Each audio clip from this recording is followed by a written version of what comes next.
आज का टॉपिक है हमारा application of Bernoulli's theorem.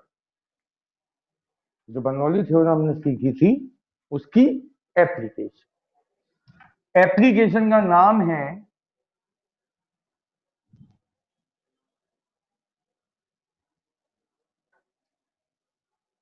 Venturi meter. ठीक। अब ये क्या होता है, कैसे काम करता है, वो सब चीजें हमें सीखनी है। सबसे पहले तो ये है क्या। ये एक ऐसी डिवाइस है जो ये नापती है कि पाइप में 1 सेकंड में लिक्विड का कितना वॉल्यूम फ्लो हुआ। क्या नापेगी? पाइप में 1 सेकंड में जो लिक्विड फ्लो हुआ है उसका वॉल्यूम। ठीक। मतलब it is a device which use to measure the volume of the liquid flowing per second. ठीक। अब ये होता कैसा है पहले वो देखो।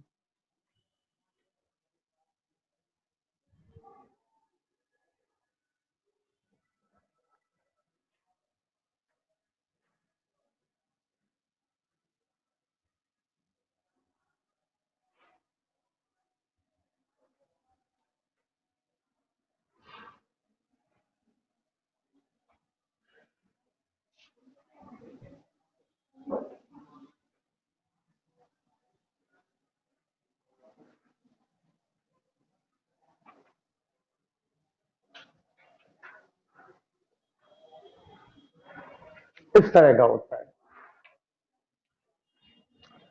इसमें यहां से जो लिक्विड एंटर करेगा उसकी वेलोसिटी है v1। लिक्विड जाएगा इस पाइप में, कुछ हाइट तक पहुंचेगा। उस हाइट को लिख दिया हमने h1। जब लिक्विड फ्लो करेगा तो इस पाइप में भी जाएगा। कितनी हाइट तक पहुंचेगा? h1। तो सब लिक्विड फ्लो हो रहा है।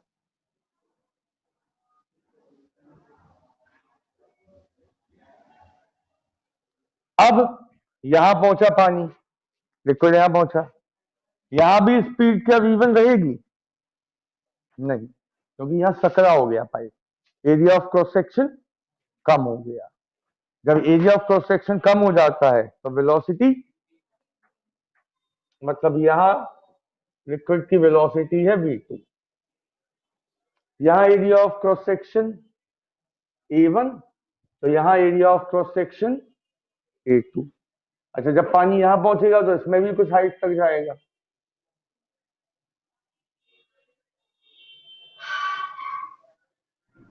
हम मान लेगा यहां लिक्विड ने हाइट गेन करी है h2।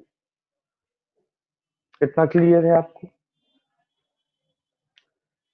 इस डेरिवेशन को करने के लिए जो अभी हम करेंगे, आपको एक चीज मालूम होना चाहिए कि दुनिया का कोई भी लिक्विड हो वो प्रेशर डेवलप करता है। कोई भी लिक्विड हो वो क्या डेवलप करेगा? प्रेशर। उस प्रेशर का फॉर्मूला होता है एच रो जी। लिक्विड जो प्रेशर डेवलप करता है उसका फॉर्मूला होता है एच रो जी। जहां एच क्या है?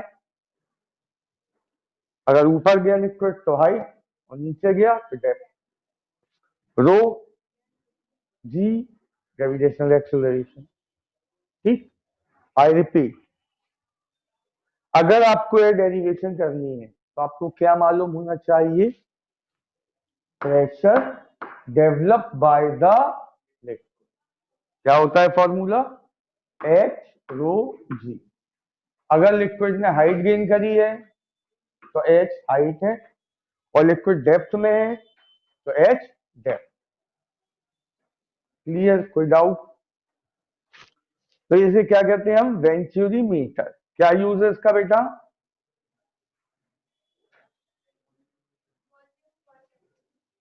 It is a device which is used to calculate the volume of the liquid flowing per second. ठीक, अब सुनो, वॉल्यूम ऑफ लिक्विड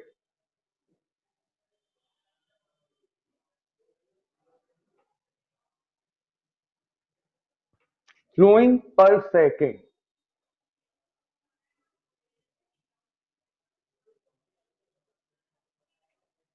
इक्वल होता है A into B, area of cross section into,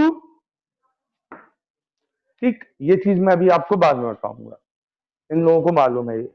आप लोगों को बर्नौली थ्योरम की derivation में बताया था मैंने कि लिक्विड 1 सेकंड में कितनी डिस्टेंस कवर करता है, बी, 1 सेकंड में, तो ए बी क्या बन जाता है, वॉल्यूम। तो volume of the liquid flowing per second क्या होना चाहिए, A1 V1, या फिर तो चाहे A1 V1 से निकालो चाहे A2 V2 से, क्या आता है, volume of liquid flowing per second. ठीक, ये हमें कैलकुलेट करना है, ये हमें मालूम नहीं है, ये हमें कैलकुलेट करना है। इन दोनों में से आपको क्या हमेशा मालूम रहेगा,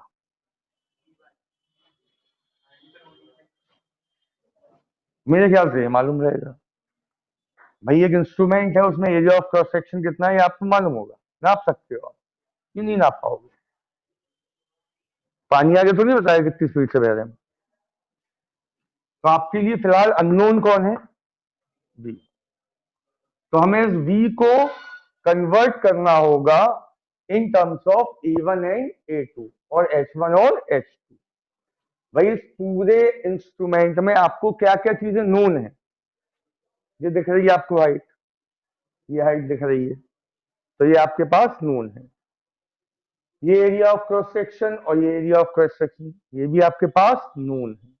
तो जो भी फॉर्मूला आए वो इन्हीं के टर्म्स में आएगा जो नोन टर्म्स है। ठीक है, बात समझ में आई। अब सुनिए, हम अप्लाई करेंगे बर्नौलीज थ्योरम। क्या होती Bernoulli theorem, plus half rho V1 equal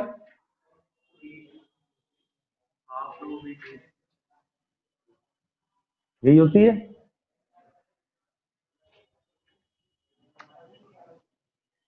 अब P1 माइनस P2 इक्वल क्या हो जाएगा, इसको साइड ले जाए तो हाफ और रो कॉमन मिल जाएगा, क्या बचेगा, V2 स्क्वायर माइनस V1।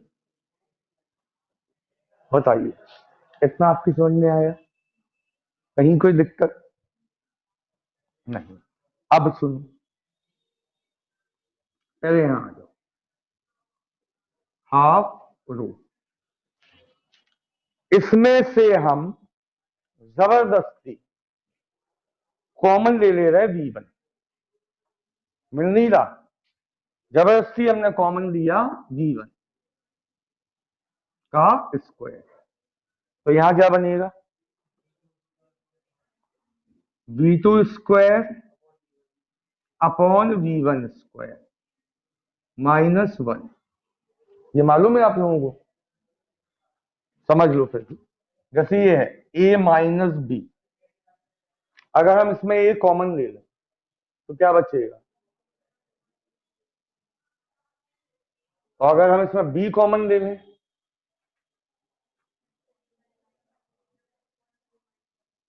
ना जो कॉमन लेते हो वो दूसरे के नीचे जा जाता है, देख इसका अंदर मल्टीप्लाई करो वापस यही बन जाएगा, इसका अंदर मल्टीप्लाई करो वापस यही बनेगा।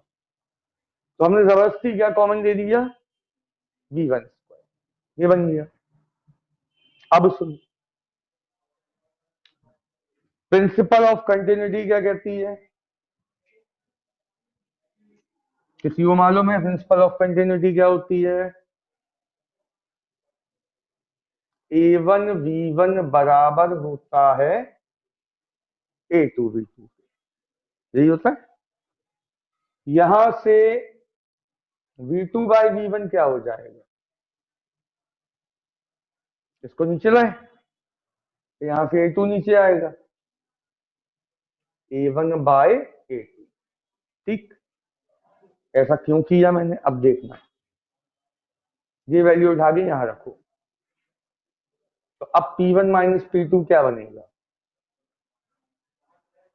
Half rho V1 square. इसकी जगह क्या हो जाएगा, बाय -1। ठीक, क्या फायदा हुआ, V1 V2 जो अननोन थे उनकी जगह A1 A2 नोन आ गए, अननोन्स की जगह नोन्स क्वांटिटी आ गई। अब जरा यहां काम करेंगे, यहां देखो P1 P2 हमें नोन नहीं है, प्रेशर का फॉर्मूला क्या होता, H रो जी। यहां भी इक्वल में हाफ रो V1 स्क्वायर, यहां ज्यादा एलसीएम ले लो, तो A1 square minus A2 square upon, इतना समझ में आया। इस पूरे कार्यक्रम में जो पूछना हो पूछ लो अभी, फिर आगे चल रहे हैं। जहां जो नहीं आया हो, कहीं भी डाउट हो,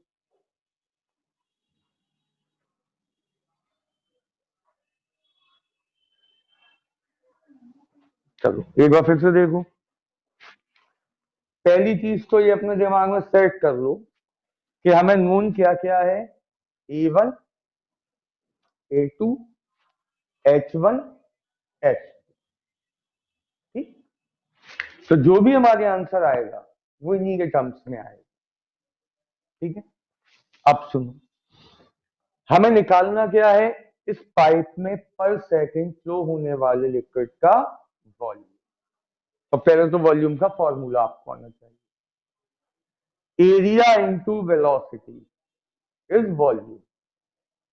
तो एरिया इंटू वेलोसिटी चाहे यहां पे लो तो A1 V1, और यहां लोगे तो A2।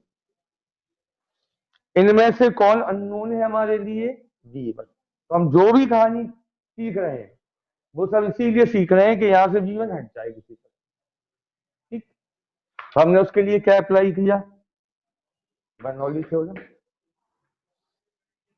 P2 को यहां लाए, हाफ रो V1 स्क्वायर को यहां ले गए, हाफ रो कॉमन मिला, V2 स्क्वायर माइनस V1, जबरदस्ती क्या कॉमन लिया, V1, तो V2 स्क्वायर अपॉन V1। अब लगाया principle of continuity, A1 V1 is equal A2 V2। तो यहां से V2 बाय V1 क्या बना, A1 बाय A2। तो V2 अपॉन V1 की जगह आ गया A1 स्क्वायर अपॉन A2। यहां तक क्लियर। अब इस तरफ का काम हो चुका है, क्योंकि देखो इस तरफ यही है V1 स्क्वायर जिसे हमें हटाना है यहां से, बाकी सब तो नोन चीजें आ गई। अब आया इस तरफ, प्रेशर को क्या लिखते हैं,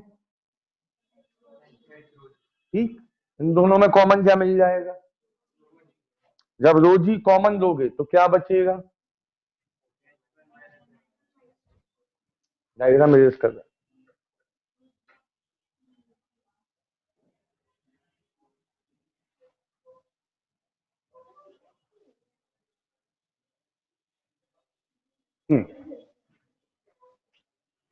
H1 रो जी माइनस H2 रो जी।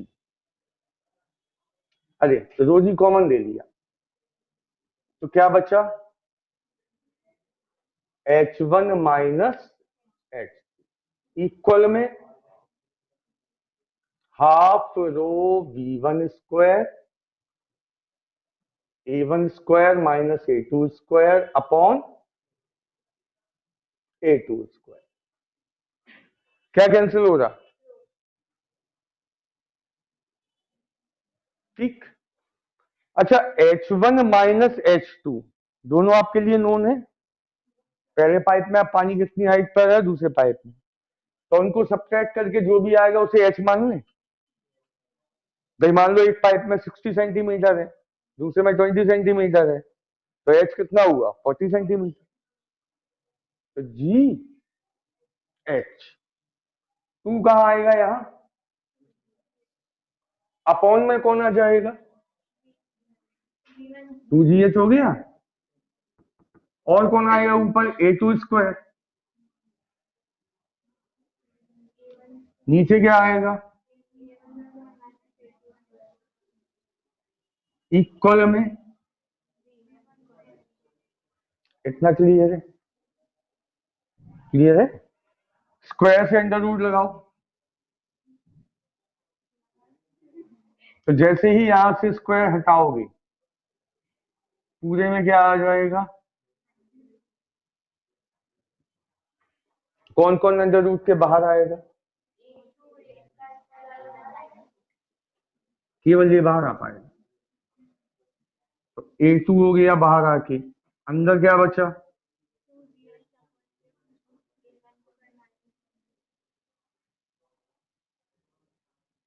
ठीक है।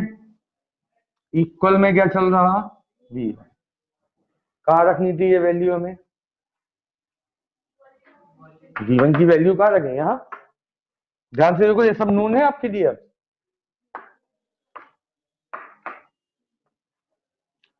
तो volume of liquid flowing per second क्या आ जाएगा,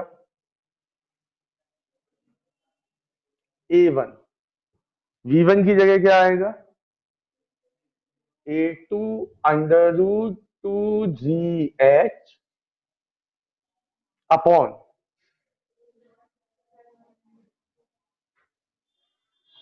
ठीक।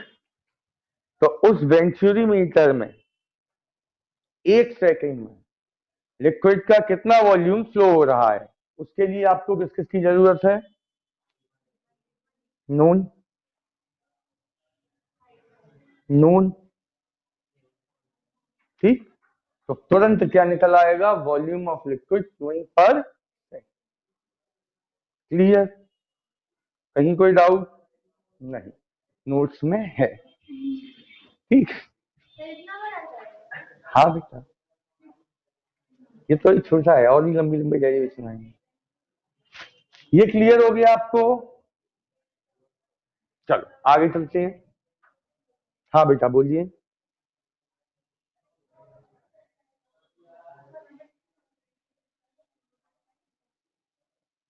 H1 क्या था पहले पाइप में हाइट, H2 क्या है दूसरे पाइप में हाइट। अगर हम चाहें तो H1 माइनस H2 लिख दें यहाँ पे, तो भी वही रहेगा, और सिंपल बनाने के लिए उसे H लिख दो। भाई पहले पाइप में हाइट मान लो आई 60 सेंटीमीटर, दूसरे पाइप में है 20, तो उनका डिफरेंस हमें नोन रहेगा ना, उसे हमने H नाम दे दिया। अभी भी नहीं आया, आगे चलते हैं। नया टॉपिक है velocity of efflux.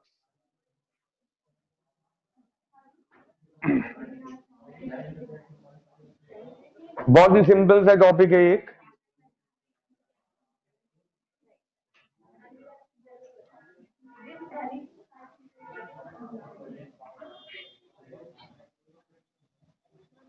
Velocity of efflux. ध्यान से देखिए,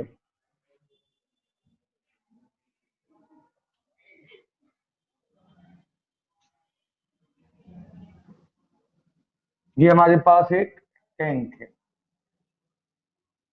जैसा कि छत पे रखा होता है, ठीक। टैंक में भरा है पानी,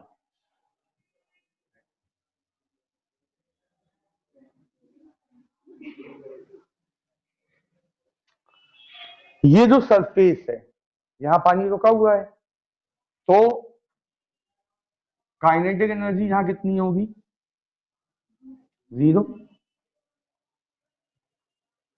पानी में 3 एनर्जी मैंने बताई थी, कौन कौन सी होती है, pressure energy, kinetic energy, pressure energy होगी नहीं होगी? बिल्कुल होगी, पानी में डेप्थ है, प्रेशर होगा। तो प्रेशर एनर्जी का था पी सिंबल। इसके बाद पोटेंशियल एनर्जी, कितनी हाइट तक पानी भरा हुआ है? Capital H. तो पोटेंशियल एनर्जी इतनी होगी यहां पे, रो जी एस। ठीक, ओपन सरफेस पर हमने तीनों एनर्जी देखी, क्या क्या? काइनेटिक एनर्जी है नहीं, प्रेशर, एयर का जो प्रेशर पड़ रहा है पानी पे उसी को प्रेशर एनर्जी। तो प्रेशर एनर्जी है पी और पोटेंशियल एनर्जी है रो जी। अब हमने इस टैंक में कर दिया एक छेद, क्या होगा? पानी यहां से निकलेगा। अच्छा,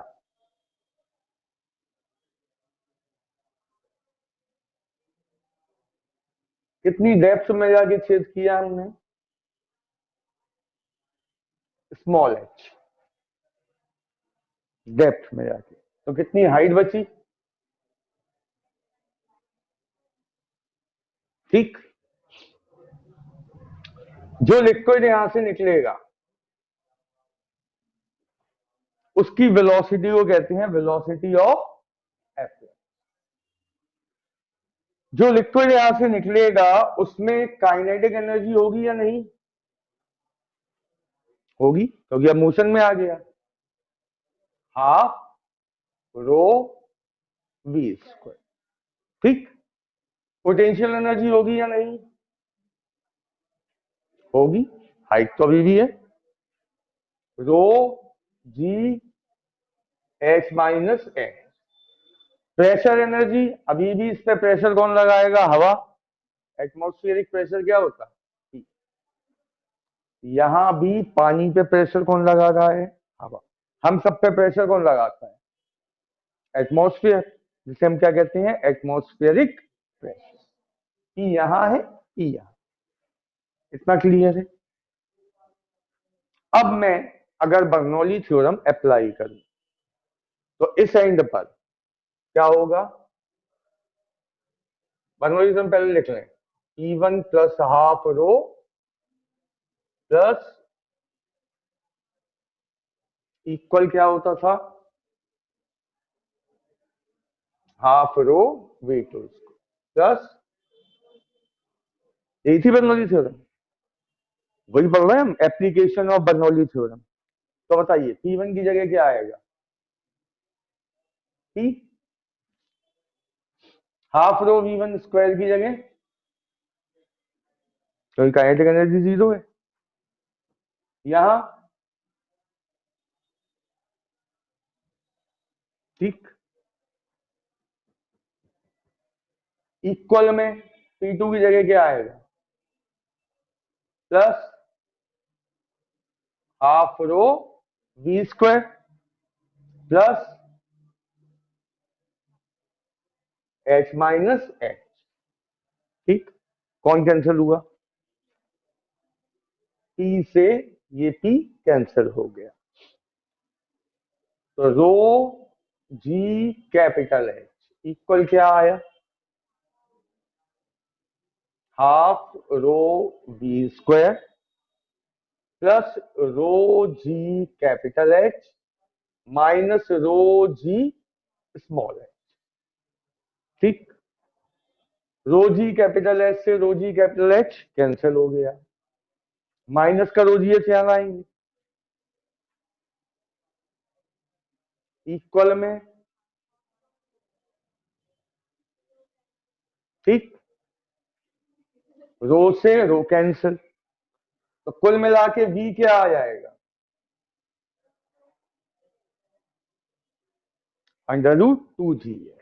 इसे कहते हैं वेलोसिटी ऑफ एफ्लक्स, जहां h क्या है? हाइट है या डेप्थ है? डेप्थ, याद रखना h क्या है? डेप्थ। क्लियर है? ये दो एप्लीकेशन थी बर्नौली थ्योरम की। इसके बाद नेक्स्ट टॉपिक आता है विस्कोसिटी। विस्कोसिटी देखिए क्या होता है।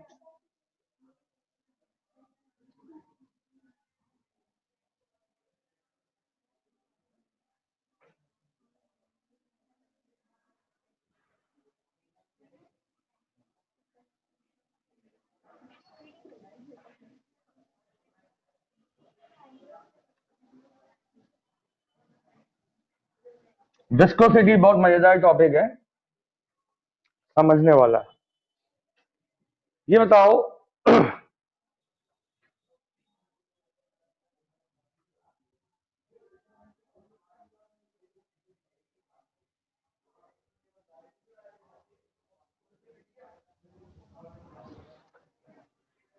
पानी को या किसी भी लिक्विड को हम बहुत सारी लेयर्स से मिलकर बना मानते हैं।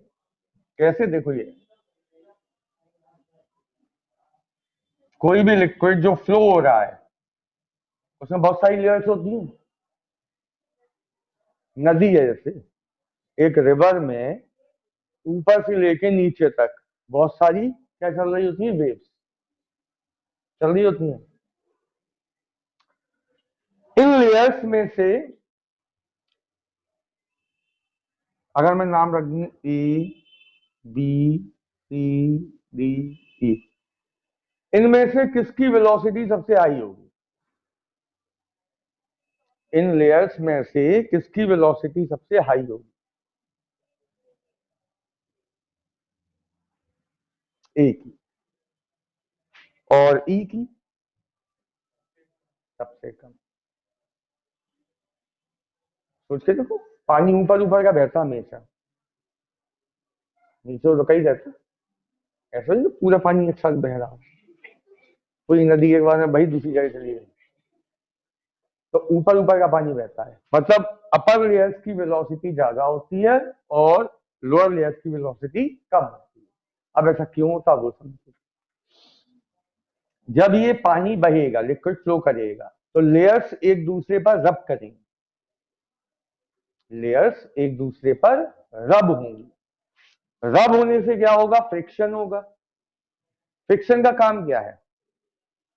मोशन को अपोज करना। तो जो फ्रिक्शन होगा वो क्या करेगा? इन लेयर्स के मोशन को अपोज करेगा, जिससे नीचे वाली लेयर्स की वेलोसिटी धीरे धीरे कम होगी। ठीक,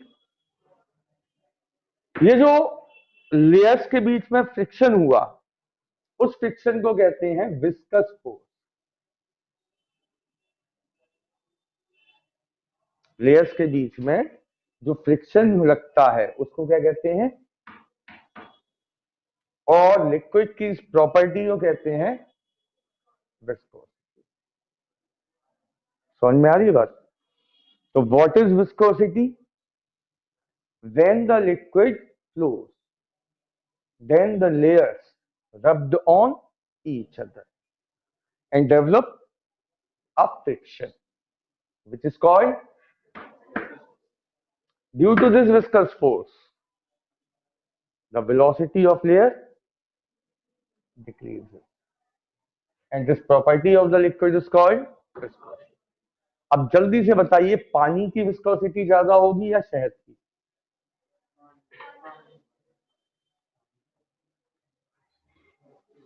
शहद की। जो लिक्विड जितना कम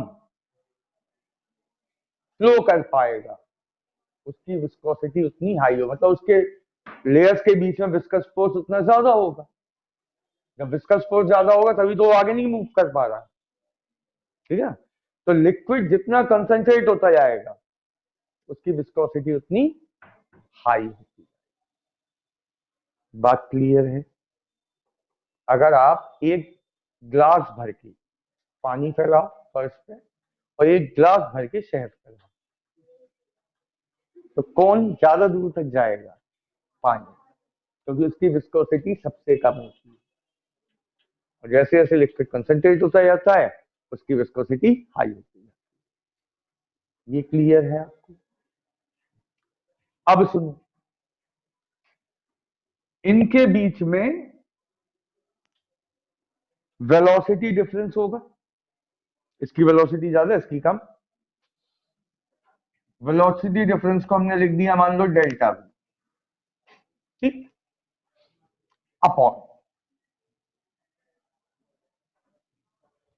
लेयर्स के बीच में जो गैप होगा उसे क्या लिखा हमने, डेल्टा एक्स। जैसे लेयर्स इनके बीच में जो गैप होगा ये,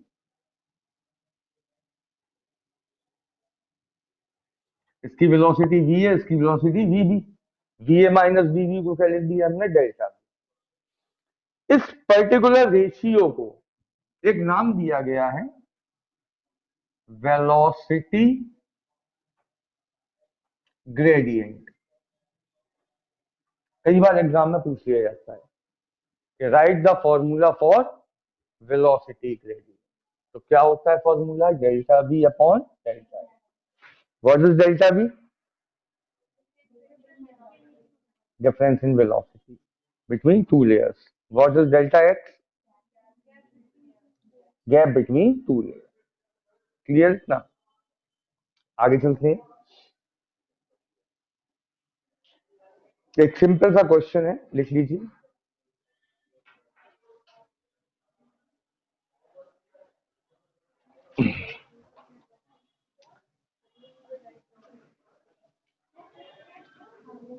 separation between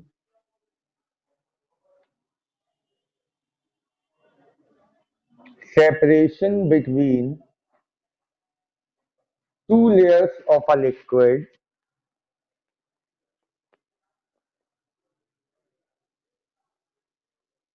is 2 centimeter.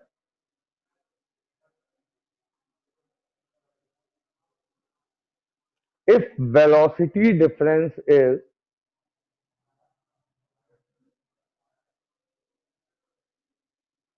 5 meter per second,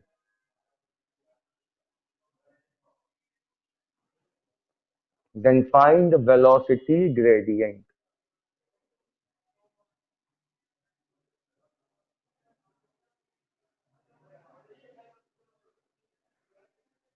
ठीक है, तो डेल्टा v कितना दिया आपको इस क्वेश्चन में, 5 मीटर पर सेकंड। और डेल्टा एक्स, सेंटीमीटर को मीटर में कन्वर्ट कर लो। 2 सेंटीमीटर का मतलब 0.02 मीटर। ठीक है, करो अब।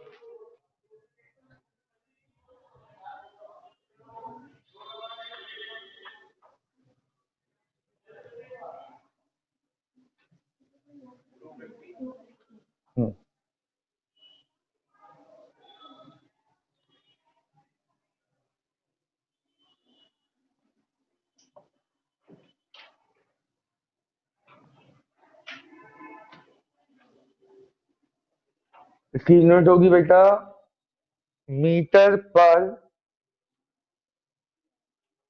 Second upon metre. क्या कैंसिल हो गया, मीटर से मीटर, सेकंड इनवर्स हो जाएगी इसकी यूनिट।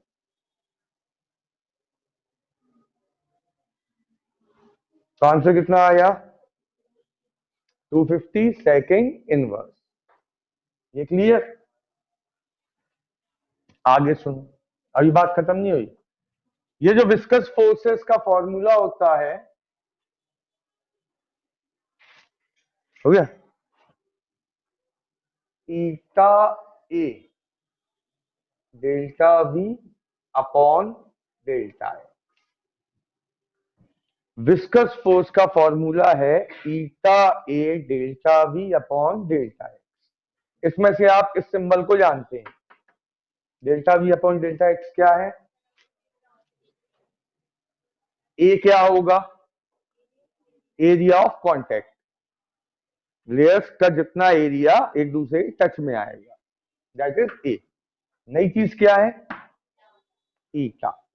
इस ईटा को कहते हैं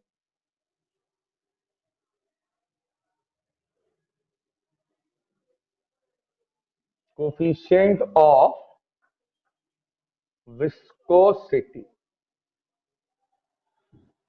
ठीक, तो ईटा क्या है? Coefficient of viscosity. इतना क्लियर है? कहीं भी इसमें कोई दिक्कत? इतने में कोई दिक्कत नहीं? आगे सुनिए।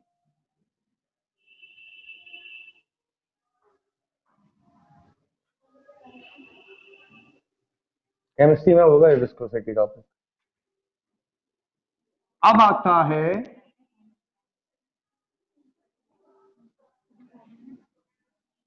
स्टोक्स लॉ, इसी से रिलेट करता हुआ है। स्टोक्स लॉ क्या होता है कि जब हम पानी में किसी स्फेरिकल बॉल को, ध्यान रखना बॉल होनी चाहिए और कोई भी चीज नहीं, पानी में जब हम किसी स्फेरिकल बॉल को डिप कराएंगे तो आपने देखा होगा पहले ये बहुत तेजी से जाएगी और फिर स्लो हो जाएगी। देखा है ऐसा कभी? नहीं देखा, अच्छी बात है। कॉइन होता है, कॉइन, कॉइन लेकिन एग्जाम्पल है, लेकिन इसका नहीं है वो, लेकिन बता दे रहे, कॉइन को ऐसे पानी में गिराओ तो सीधा जाता है क्या? लहरा लहरा के जाता है। ऐसा ही इसमें भी होता है। जब आप काफी गहरे पानी में किसी बॉल को गिराओगे तो शुरू में बॉल बहुत तेजी से नीचे जाएगी और फिर एक कांस्टेंट स्पीड से नीचे जाने लगेगी। ऐसा क्यों होता है वो अपन को सीखना है। जब भी आप पानी में एक स्फेरिकल बॉल को गिराओगे तो शुरू में एक्सिलरेशन कहां लगेगा? ग्रेविटेशनल एक्सिलरेशन, ग्रेविटी नीचे ही लगेगा। एक्सिलरेशन का क्या काम होता है? वेलोसिटी इंक्रीज कराना। रिटार्डेशन का काम होता है डिक्रीज कराना और एक्सिलरेशन का काम होता है इंक्रीज कराना। तो शुरू में इस बॉल की वेलोसिटी क्या होगी? इंक्रीज होगी। जब इसकी वेलोसिटी इंक्रीज होगी, पहले ही रुक जाओ, इतना समझ में आया? बॉल को अगर हम लिक्विड में डिप कराएं तो उस पर एक्सिलरेशन कहां काम करेगा? डाउनवर्ड। बॉल एक्सिलरेट होगी तो उसकी वेलोसिटी इंक्रीज। जब बॉल की वेलोसिटी इंक्रीज होती है तो इसके कांटेक्ट में जो लेयर्स आएंगी उनके बीच फ्रिक्शन होगा। अभी तक पानी शांत था, बॉल डिप हुई तो जितनी भी लेयर्स उस बॉल के कांटेक्ट में आई वो लेयर्स मोशन में आई तो उनके बीच में क्या होगा? फ्रिक्शन। नेचुरल फ्रिक्शन नहीं है ये किसने कराया? बॉल। बॉल गिरी तो इसमें क्या हुआ? एक्सेलरेशन, जिससे इसकी वेलोसिटी इंक्रीज हुई। इसकी वजह से लेयर्स में मोशन आया, फ्रिक्शन हुआ। वो फ्रिक्शन इस बॉल के मोशन को क्या करेगा? अपोज करेगा। फ्रिक्शन का काम ही है मोशन को अपोज करना। तो लेयर्स में जो फ्रिक्शन होगा वो इस बॉल के मोशन को अपोज करेगा। तो कैसे अपोज करेगा? कहां की साइड रखकर? अपवर्ड रखकर। उस फ्रिक्शन का फॉर्मूला होता है F equal 6 pi eta R G. ये फॉर्मूला दिया था स्टोक्स ने, इसीलिए इसे कहते हैं स्टोक्स लॉ। कि जब भी कोई बॉल कहां डिप कराओगी? लिक्विड में, तो शुरू में उस पर क्या लगेगा? एक्सेलरेशन, जिसकी वजह से वेलोसिटी जिन लेयर्स के कांटेक्ट में वो आएगी बॉल, वो लेयर्स मोशन में आ जाएंगी, जिससे उनके बीच में फ्रिक्शन होगा। फ्रिक्शन इस बॉल के मोशन को अपोज करेगा। That friction is given by F equal 6 pi eta r. ये लॉ किसने दिया था? अब सुनना, एक कंडीशन ऐसी आएगी जब ये फ्रिक्शन बॉल के मोशन को अपोज कर रहा था, ये फ्रिक्शन नीचे लगने वाले फोर्स के बराबर हो जाएगा। जो भी फोर्स इसे नीचे खींच रहा होगा उस पर अपन बाद में बात करेंगे। एक कंडीशन ऐसी आएगी जब ये फ्रिक्शन नीचे लगने वाले फोर्स के बराबर हो जाए, ठीक। तो नेट फोर्स एक ऊपर लग रहा है एक नीचे, जीरो हो जाएगा, बराबर हो जाएगा, नेट फोर्स जीरो हो जाएगा। फोर्स जीरो हो जाएगा तो एक्सेलरेशन भी जीरो हो जाएगा, तो वेलोसिटी भी, एक्सेलरेशन जीरो कब होता, जब वेलोसिटी कांस्टेंट हो जाए। भाई अपन कार चला रहे हैं, हम एक्सीलरेटर ना लें तो क्या कार वहीं तो जाएगी, कार तो चलती रहेगी, तो उसकी वेलोसिटी कैसी बनी रहेगी, कांस्टेंट। फिर से समझना, एक कोई ना कोई फोर्स है जो इसे नीचे खींच रहा है, वो है उसका वेट mg। दूसरा फोर्स कहां लग रहा, ऊपर। एक कंडीशन ऐसी आएगी जब नीचे वाला फोर्स ऊपर वाले फोर्स के बराबर हो जाएगा, बराबर होगा तो एक्सेलरेशन जीरो हो जाएगा, तो वेलोसिटी, मतलब अब ये बॉल की स्पीड इंक्रीज नहीं होगी, ये कांस्टेंट स्पीड से नीचे आने लगेगी, ठीक। उस वेलोसिटी को कहते हैं टर्बुलेंट वेलोसिटी, या एक और नाम है उसका टर्मिनल वेलोसिटी। इसका एक एग्जांपल सुन लो, बाकी कल बताएंगे। जैसे स्काई डाइविंग देखा है आपने, स्काई डाइविंग, उसमें क्या होता है, शुरू में जब जंप करते हैं तो बहुत तेजी से नीचे आते हैं, और कुछ देर बाद क्या होता है, कुछ देर बाद वेलोसिटी कांस्टेंट हो जाती है। ऐसा ही होता है, ऐसा ही होता है। क्यों होता है ऐसा, क्योंकि शुरू में जब आप नीचे आए तो आप में क्या है, एक्सेलरेशन, आपकी वेलोसिटी इंक्रीज हो रही। आप किसके कांटेक्ट में आए, एयर के। एयर की लेयर्स में क्या हुआ, फ्रिक्शन। फ्रिक्शन ने आपके मोशन को क्या किया, अपोज। धीरे धीरे अपवर्ड फोर्स और डाउनवर्ड फोर्स क्या हो गए, बैलेंस। तो अब आपकी वेलोसिटी कैसी हो गई, कांस्टेंट।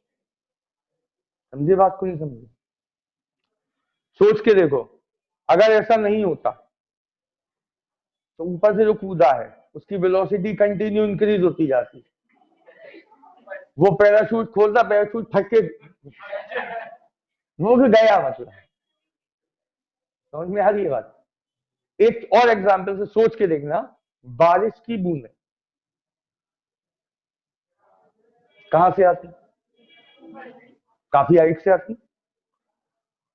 जैसे ही वो गिरना शुरू हुई, एक्सेलरेट हुई, उनकी वेलोसिटी इंक्रीज हुई, और मान लो हवा नहीं है तो उनकी वेलोसिटी कंटिन्यू इंक्रीज होती जाएगी। तो जमीन पर जब वो गिरेंगी तो उसमें भी छेद कर देंगे, इतनी तेजी से आएंगी तो जिस चीज पे गिरेंगी, यहां गिर गई तो यहां से छेद करके फिर नीचे।